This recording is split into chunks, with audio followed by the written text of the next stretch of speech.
I never thought much about the dark web. To me, it was just a spooky corner of the internet filled with urban legends and exaggerated tales. But last month, my curiosity got the better of me, and I decided to explore.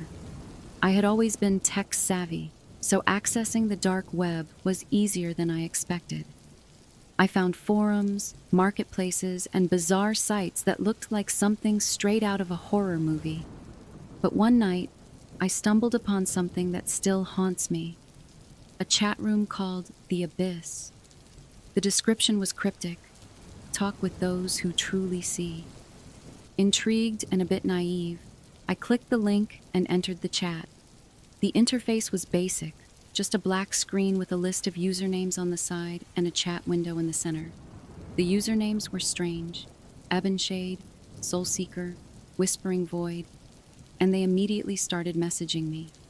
Ebonshade: welcome, new traveler. What do you seek? Soulseeker: knowledge, power, or perhaps something darker? I hesitated before typing, just curious. What is this place? Whispering Void: this is a place where truths are revealed. But beware, not all truths are meant to be known. I felt a mix of excitement and unease. Before I could respond, a new message appeared. Ebonshade: would you like to see something truly enlightening? My heart raced as I typed, yes. A link appeared in the chat, ominously labeled, Enter the Abyss. Against my better judgment, I clicked it. My screen went black, then filled with a montage of disturbing images. Old, decaying buildings, people performing strange rituals, faces twisted in terror. It was overwhelming, like a nightmare unfolding before my eyes. When the images stopped, I found myself back in the chat room, but it was different. The usernames had changed to real names: David, Claire, Michael, and my webcam had turned on, displaying my own horrified face in the corner of the screen. Panic set in as I realized I couldn't close the window or turn off my computer. David: now you see, there's no turning back. I frantically tried to unplug my computer, but the screen remained on, showing my terrified expression and the cold, emotionless faces of the others in the chat. Claire: we know where you are. My heart felt like it was going to explode. I grabbed my phone to call for help, but it wouldn't turn on. Suddenly, my screen flickered and a new video feed appeared.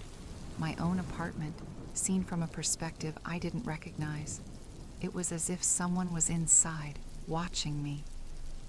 Michael: you invited us in. Now we are everywhere.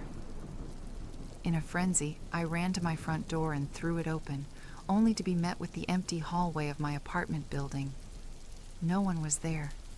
I checked every room, every closet, but I was alone. When I returned to my computer, the chat room was gone. My screen was back to my desktop, as if nothing had happened. But I knew better.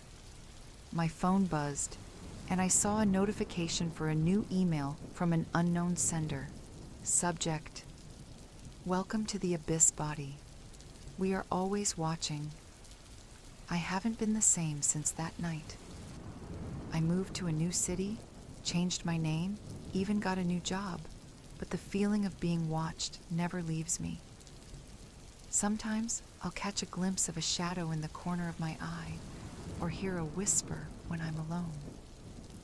One night, about a week after I moved, I woke up to the sound of my computer booting up. I had left it off, but there it was, the screen glowing in the darkness. The chat room was back, but now the names were different. John, Emily, Sarah, all people I had known in my life, all who had passed away. John: why did you leave us? Emily: you can never escape. Sarah: we are part of you now. I unplugged the computer, but the screen stayed on, showing their faces, twisted in agony and anger. I screamed and threw the computer out of my window, watching it shatter on the pavement below. The screen finally went dark, but the terror remained. I replaced my computer, thinking it would end the nightmare. But then the text started. Unknown numbers, always the same message. We are watching. I don't know how much longer I can keep this up. I see them everywhere now, in reflections, in crowds, in my dreams. If you ever find a chat room on the dark web called The Abyss, don't enter it. Some doors, once opened, can never be closed. One evening, as I was walking home from work, I felt someone watching me. I turned around, but no one was there. Quickening my pace, I hurried to my apartment. When I entered, my phone buzzed. Another unknown number. Text. We are here. The lights flickered and the temperature dropped. My breath came out in visible puffs. I grabbed a knife from the kitchen, my hands trembling. As I backed into the living room, the shadows seemed to move, coalesce, forming shapes that were almost human. I don't know if it was a hallucination or something worse, but I heard their voices, whispering my name, promising I would never be alone again. I dropped the knife and ran to my bedroom, locking the door behind me. The whispers grew louder, more insistent. Desperation set in.